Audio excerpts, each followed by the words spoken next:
when I came back to Trumbull County, I had to get a release from the draft board, and of course they wouldn't release me, so then I had to go through the draft. And I went to Fort Hays, Columbus, and then they honored my enlistment in the Air Force, so then I went to Jefferson Barracks, Missouri, and went in the cadet program as an aviation cadet. Where was that at? That was at Jefferson Barracks, Missouri. Sorry.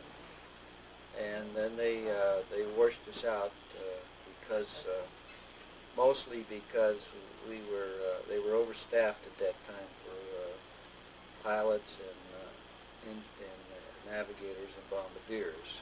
So they ended up washing out the whole class. Now they eliminated me in the testing program, which we were not supposed to take until we had gone to college for 3 months, because they were trying to get us all out of there. They gave us all those tests and everything before that period.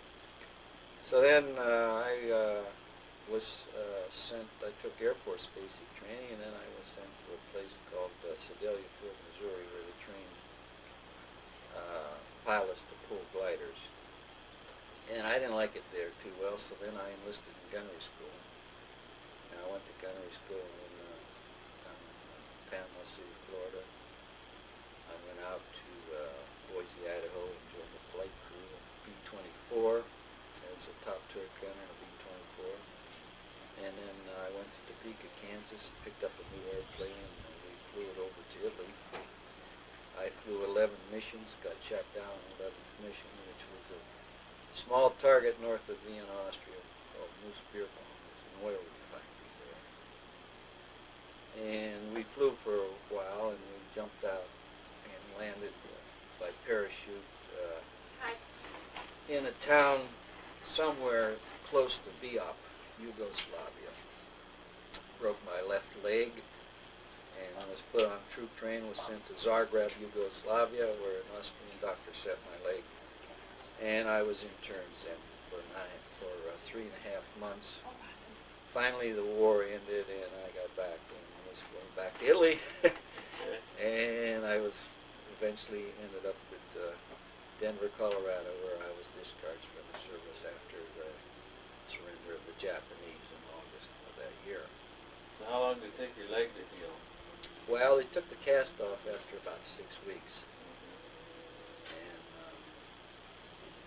And it took, the rehabilitation of it took longer than that, of course.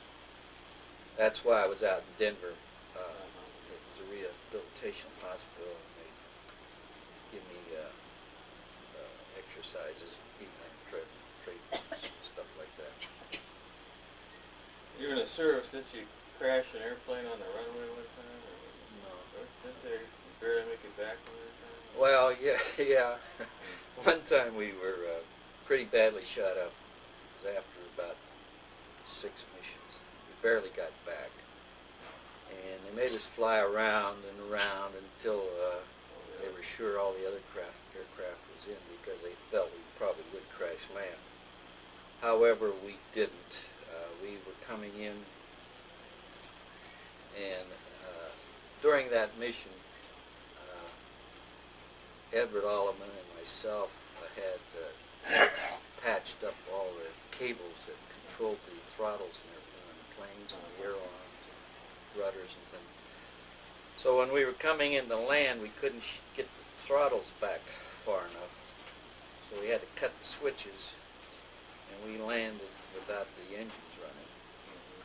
And at that time, there was a rule that you could never stop an aircraft on the runway, because there could be other airplanes coming in. So we stopped the airplane, we cut the engines when we landed, and then we didn't have enough gasoline to start the engines again, so we stopped on the runways, and so the officer of the day and everything came out and was chewing us out for stopping on the runway.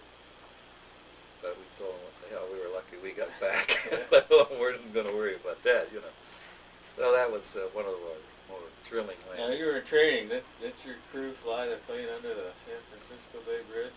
Well, yeah, we used to, when we were Boise, Idaho, we used to go on bombing runs, and we had practiced bombing runs, you know, as a training Did they program. really drop bombs somewhere? Or you No, just send with it? cameras. Uh-huh. And we were, one of our mission was our last mission was to fly down and bomb the Golden Gate Bridge at San Francisco. So a few of the pilots thought they were hot shots, so they flew these B-24s underneath the bridge, and which we got chewed out pretty bad for that, you know. Would have been close. So it was kind of thrilling. I've had a lot of thrills in my life.